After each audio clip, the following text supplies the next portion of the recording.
Gas যে বিভিন্ন জায়গায় দর্শন হয়ে যাইতেছে না, তো দর্শকে আপনারা ধরবেন আর খালি মনে করেন যে বিচি যেগুলো আছে, ঠিক আছে, খেচেং খেচেং খেচেং খেচেং করে চেকাই দিবেন, আতর নিবেন আর চেকাই দিবেন, ঠিক আছে। পরে যে হিলপাড়া আছে, হিলপাড়া দিয়ে ঢুললে আলাবে, ঠিক আছে। যে জায়গায় এরকম লুচ্চা দর্শক মর্শক যেগুলো আছে গ্যাস সব মনে করেন যে পিছিয়ে আলাইতে হবে, ঠিক আছে। তো দর্শকের সর্বোচ্চ মৃত্যুদণ্ড ফাঁসি চাই আমি, তার পরবর্তীতে প্রকাশ্যে ফাঁসি, প্রকাশ্য দিবালোকে শাহবাগে কিংবা ওই টিএসসি চত্বরে কিংবা ওই রাজু ভাস্কর্যের ওখানে ইয়া মনে করেন যে লটকাইয়া একবারে, ঠিক আছে।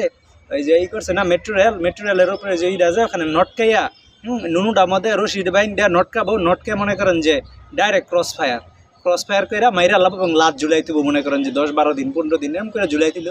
তাহলে গ্যাস হয়তো বা দর্শক মনে করেন যে মানুষ একটু এই দর্শকগুলা ঠিক হইলে, তা না হইলে গ্যাস এই দর্শক মর্শক এগুলা ঠিক করা যাবে না, ঠিক আছে। চরম শাস্তি দিবে, চরম শাস্তি দিতে হবে। তারপরে পাথর নিক্ষেপ করা যায় কুমার পর্যন্ত গায়রা, যে ইসলামী শরিয়া ভিত্তিক কুমার পর্যন্ত গায়রা পাথর নিক্ষেপ করে মেরা লাইলো।